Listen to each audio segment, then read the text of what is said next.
সর্বকালের সর্বশ্রেষ্ঠ মহামানব, পৃথিবীতে তার চাইতে ভালো লোক আর পৃথিবীতে কেউ ছিল না। আল্লাহ নিজেই বলেছেন তিনি ছিলেন রাহমাতাল লিল, তিনি হচ্ছেন আমার নবী, আপনার নবী, আমাদের নবী, আমাদের সকলের নবী জনাবে মুহাম্মদ রাসূলুল্লাহ সাল্লাল্লাহু আলাইহি সাল্লামের নামে লক্ষ কোটি দুরূদ আর সালাম। সবাই মিলে বলছি সাল্লাল্লাহু আলাইহি ওয়াসাল্লাম। বন্ধুগণ, স্পষ্ট করে বলুন তো, নবীর চাইতে ভালো মানুষ এই সমাজে কেউ ছিল? নবীর চাইতে ভালো মানুষ এই সমাজে কেউ আছে? কিয়ামত পর্যন্ত যদি নবীর চাইতে ভালো মানুষ তালাশ করা হয়, সব যন্ত্রগুলো বিকল হয়ে যাবে, কিন্তু নবীর চাইতে ভালো মানুষ আর সমাজে খুঁজে পাওয়া যাবে না। আমার নবী এসেছিলেন গোটা পৃথিবীর হিন্দু, মুসলিম, খ্রিস্টান, বৌদ্ধ, জৈন, পাদ্রী সকলের মুক্তির জন্য এসেছিলেন আমার নবী। নবীজি এসেছিলেন কত রবিউল আউয়াল? আরো জোরে বলেন। রাতে না দিনে, রাতও নয় দিনও নয়। নবী যখন পৃথিবীতে এসেছিলেন তখন রাত শেষ হয়ে যায়নি, পূর্ব দিগন্ত থেকে এখনো সূর্য মাথা উঁচু করিনি, তাহলে বোঝা গেল রাতও নয় দিনও নয়। নবীজির মা আমেনা বলেছেন, নবীজিকে পেটে নিয়ে আমি যখন ঘরে শুয়ে থাকতাম, মাঝরাত্রিতে ঘুম ভেঙে যেত, ঘুম থেকে জেগে দেখতাম আমার মাথার উপরে চাঁদ আর তারা খেলা করছে।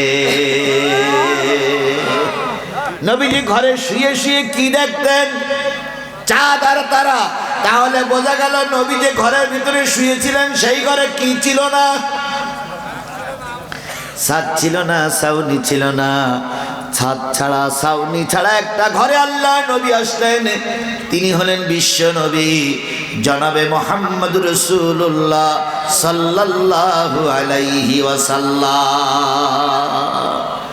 হযরত আমেনা বর্ণনা করেছেন, আমি নবীকে ঘরে নিয়ে পেটে নিয়ে শুয়ে আছি, এরকম উত্তর দিগন্ত থেকে বাতাস এসেছে, উত্তর পাশের বেড়াগুলো ভেঙে গেছে, দক্ষিণ পাশ থেকে বাতাস এসেছে, দক্ষিণ পাশের বেড়াগুলো ভেঙে গেছে।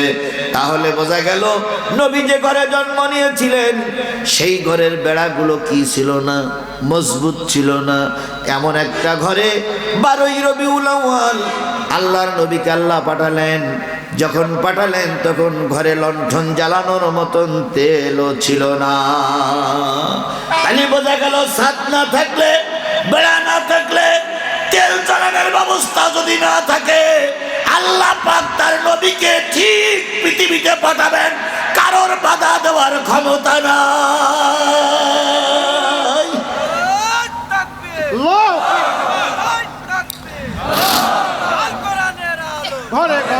আল্লাহ নবী সাল্লাল্লাহু আলাইহি সাল্লাম আসলেন, গোটা মক্কায় সংবাদ হয়ে গেল, চাঁদের মতন ফুটফুটে নূরের আলো ঝলমল করে একটা মানুষ আমেনার পেট থেকে দুনিয়ায় এসেছে। সবাই আসলো দেখতে, কেউ বা দেখতে আসলো না। নবীর ফুপি আম্মা উম্মে হানি ছিলেন একটু দূরে, তিনি এসে দেখে ঘরটা অন্ধকার। ফুপি আম্মা জিজ্ঞেস করলেন, ভাবি যান, এমন একটা চাঁদের মতন ফুটফুটে সন্তান দুনিয়া আসলো, ঘরটা অন্ধকার কেন? আমেনা বললেন, বোন, লণ্ঠন জ্বালানোর মতন তেল আমার ঘরে নাই। উম্মে হানি বলেন, আমি নবীর মুখের থেকে কাপড়টা সরাই দিলাম। নবীর চেহারাটা এত উজ্জ্বল ছিল যে নবীর চেহারার আলোয় গোটা অন্ধকার ঘরটা আলোয় ঝলমল করে উঠেছে। উম্মে হানি বলেন, আমি নবীকে বুকের ভিতরে জড়াই ধরে দুই গালে দুটো চুমা দিয়ে দেখলাম ছোট্ট বালক নবীর মুখটা বিড়বিড় বিড়বিড় করে নড়তেছে। আমি জিজ্ঞেস করলাম, বালক তুমি কি বলো, আমরা তো বুঝি না। নবী যখন একটু বড় হয়ে গেল, নবীর কাছে জিজ্ঞেস করা হয়েছিল, আব্দুল্লাহর বেটা মুহাম্মদ, জন্মের পরে তুমি বিড়বিড় করে কি বলেছিলে? নবী বলেছিলেন, ফুপি আম্মা, জন্মের পরে কেঁদেছিলাম, রব্বি হাবলি উম্মতি, আয় আল্লাহ আমার গুনাহগার উম্মতগুলোরে মাফ করে দাও। শেরপুরের মুসলমানেরা বুকে হাত দিয়ে বলুন তো, আপনারা কি সেই নবীর উম্মত? কথা বলেন, আপনারা কি সেই নবীর উম্মত? আরেকটু জোরে বলেন, আপনারা কি সেই নবীর উম্মত?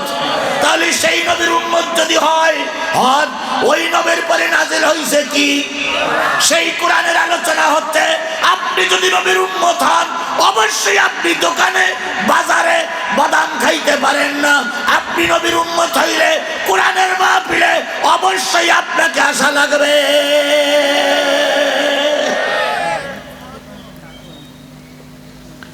নবীজি একটু বড় হয়ে গেলেন, নবুয়ত পাইলেন, কালেমার দাওয়াত দেওয়া যখন শুরু করলেন, কাফের মুশরিকেরা এরা ভালোভাবে নিতে পারি নাই। চলে গেলেন তায়েফের ময়দানে। তায়েফের যুবকেরা রসুলকে মানল। রসুল রক্তাক্ত হয়ে ভুটে পড়ে গেলেন। তায়েফের যুবকেরা পাথর দিয়ে স্তূপ তৈরি করে ওই পাথরের উপরে নাড়ানাড়ি করতেছিলেন, লাফালাফি করতেছিলেন আর বলছিলেন, কুতিলা মুহাম্মদ, কুতিলা মুহাম্মদ, কুতিলা মুহাম্মদ, মুহাম্মদ মারা গেছে, মুহাম্মদ মারা গেছে। সবাই চলে গেল। জায়েদ একটু দূরে ছিলেন। জায়েদ কিছুক্ষণ পরে এসে পাথরগুলো সরালো। নবীকে যখন আবিষ্কার করলেন, আবিষ্কার করার পরে দেখলেন নবীজির সমস্ত শরীরে আঘাতের চিহ্ন, রক্তে লাল হয়ে গেছে। সোনার মানুষটা লাল হয়ে গেছে। আস্তে করে কাঁধের পরে মাথাটা রেখে জায়েদ যখন সেবা শুশ্রূষা করছিলেন, কিছুক্ষণের পরে নবী চোখ মেলে তাকালেন। তাকাই বললেন, জায়েদ, যুবকেরা চলে গেছে না এখনো আছে? ইয়া রাসূলুল্লাহ, যুবকেরা সব চলে গেছে। নবীজি বললেন, জায়েদ, এক ওয়াক্ত সালাত মনে হয় নষ্ট হয়ে যাচ্ছে, উজুর পানি দাও। নবীজি উজু করলেন, সালাত আদায় করলেন। উপরের দিকে তাকাই দেখে জিবরিল বিরাট বিরাট পাথরগুলো নিয়ে নবীজির মাথার উপরে ঘুরে বেড়াচ্ছে আর বলতেছে, হাবিব, একটাবার আদেশ করুন, যারা আপনাকে রক্তাক্ত করেছে তাদেরকে ফিসে ডালা করে মেরে দেব। নবীজি বললেন, জিবরিল, আল্লাহরে বলো আল্লাহ যেন রাগ করে না। সবাই যদি মারা যায়, কালেমার দাওয়াত আমি নবী কারে শোনাবো? তাহলে তায়েফের ময়দানে মারি খাওয়ার পরেও কাদের কথা ভাবলেন? উম্মতের কথা। আপনারা কি সেই উম্মত? এখনো তারা বাজারে ঘুরে বেড়াচ্ছেন, তারা কি সেই উম্মত? তাহলে সেই উম্মত যদি হই, নবীর কোরআনের আলোচনা হবে আর আপনি বাড়ি বসে থাকবেন, এটা উম্মতের পরিচয় হতে পারে না। নবীর মৃত্যুর সময় ওদেরও ক্ষতি হয়ে যাচ্ছে, বাতাসে সব উড়ে যাচ্ছে। তো দেখি, বসুন সবাই চুপচাপ। একান্তই যদি অরাজকতা হয়, আমরা সবাই একসঙ্গে যাবো ইনশাল্লাহ। কি রাজি আছি না সবাই? নবীজির মৃত্যুর সময় সকলের কাছ থেকে বিদায় নিলেন। বিদায় নেওয়ার পর জিবরিলকে বিদায় দিলেন। জিবরিল চলে গেলেন বিদায়ী সালাম দিয়ে। মালিকুল মউত আজরাইল আলাইহিস সালাম এসে নবীর পাশে বসলেন। কুশলাদি বিনিময়ের পরে নবীর বুকের পরে যখন হাতখানা রাখলেন, নবীজি হাতখানা ধরে বলতেছে, মালিকুল মউত আজরাইল, মনে হচ্ছে গোটা বিশ্বের সব পাথরগুলো তুমি আমার বুকের পরে চাপাইয়ে দিয়েছ। এত শক্ত, এত ভার আমার উম্মতেরা সহ্য করতে পারবে না। তুমি দয়া করে হাতটা উঠাও। আজরাইল যখন হাতটা উঠালেন, আল্লাহ পাক ডাক দিয়ে বলেন, হাবিব, বিদায়ের সময় হয়েছে, চলে এসো। তোমার উম্মতের দায়িত্ব আমি আল্লাহ নিজে হাতে নিয়ে নিলাম। আল্লাহ আল্লাহ বলিতে বলিতে নবীর জীবন শেষ হয়ে যায়। মুখে বুকে শুধু করুণ স্বরে কয় ইয়া উম্মতি হায় হায়। তাই নবী মৃত্যুর সময় কাঁদলেন কাদের জন্য? আরো জোরে বলেন কাদের জন্য? আরো জোরে বলেন কাদের জন্য? এবার রোজা মাহশরের ময়দানে চলে যান। রোজা মাহশরের ময়দানে কাউকে এখন উঠানো হয় নাই। আল্লাহ নিজেই বলবেন ফেরেশতারা যাও আমার নবীকে ডেকে নিয়ে এসো। নবীর কবরের পাশে যেই বলা হবে ইয়া রাসূলুল্লাহ উঠে আসেন। নবী মাথা উঁচু করে দেখবে মাহশরের ময়দানে একটাও লোক নাই। আল্লাহ কাজী হয়ে বসে আছেন। নবীজি আবার কবরের ভিতরে শুয়ে পড়বেন। ফেরেশতারা বলবো ওঠেন না কেন? কয় উঠবো না, আমার গুনাহগার উম্মত গুলোরে জাহান্নামে দিয়ে আল্লাহ পাক আমাকে শেষে ডেকেছে রোজ মাহশরের ময়দানে কেমন করে যাব? আল্লাহ নিজেই বলবেন হাবিব বদরে মার খেয়েছো, ওহুদে মার খেয়েছো, তায়েফে রক্ত দিয়েছো, জন্মের পর থেকে মৃত্যু পর্যন্ত কেঁদেছো, কবরে কেঁদেছো। এখন রোজে মাহশরের ময়দানে তোমার কাঁদা লাগবে না। তুমি আমার পাশে এসে বসো নবী। যার জন্য সুপারিশ করবে আমি আল্লাহ পাক তারে মাফ করে জান্নাতে দিয়ে দেব। তাহলে নবীর সুপারিশ করবে আমরা জান্নাতে যেতে চাই কি চাই না? আরেকটু জোরে বলেন চাই কি চাই না? তাহলে তাই যদি চাই, নবীর পরে নাজিল হলো কোরআন, সেই কোরআনের আলোচনা চলছে। এখন যদি আপনি কোরআনের মাহফিলে না আসেন, কিয়ামতের দিন রাসূলের উম্মত বলে পরিচয় দেওয়া যাবে। সুতরাং সেই রাসূলের উম্মত হয়ে রাসূলের নামে দুরূদ আর সালাম দিয়ে শুরু করছি। কারোর জবান বন্ধ থাকবে না।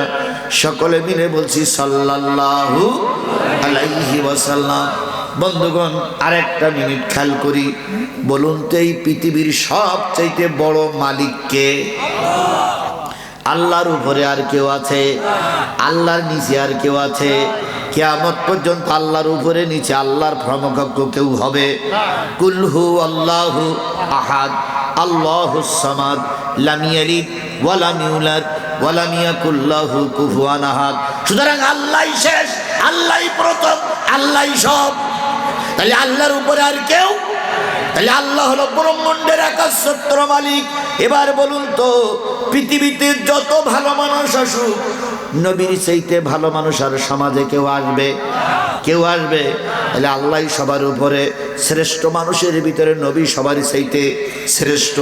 এবার বলুন তো, যতগুলো ধর্মীয় কিতাব পৃথিবীতে মানুষের কল্যাণের জন্য কেউ তৈরি করেছে, কারোর পক্ষ থেকে নাজিল হয়েছে, কোরআনের চাইতে নির্ভুল কিতাব আর পৃথিবীতে কিছু ছিল? এখন আছে। তাহলে আল্লাহই বড়, রাসূল বড়, কিতাব বড়। ওই কিতাবের আলোচনা শোনার জন্য নিঃসন্দেহে এখানে যারা বসে আছেন, এই সমাজের শেরপুরের ভিতরে সবচাইতে সর্বশ্রেষ্ঠ মানুষ আপনারা। এই মুহূর্তে আপনাদের সেই শ্রেষ্ঠ মানুষ আর এই শেরপুরি কেউ নাই। সেই শ্রেষ্ঠ মানুষ আমরা শেষ মোনাজাত পর্যন্ত থাকতে চাই। আপনারা কি রাজি আছেন? আরো জোরে বলেন রাজি আছেন? কারা কারা রাজি আছেন? দুই হাত তুলে একটু আল্লাহরে দেখান তো। অনেকে শোনেন, অনেকেই কিন্তু হাত উঠাচ্ছে না যে শেষ পর্যন্ত আমি থাকতে পারি কিনা।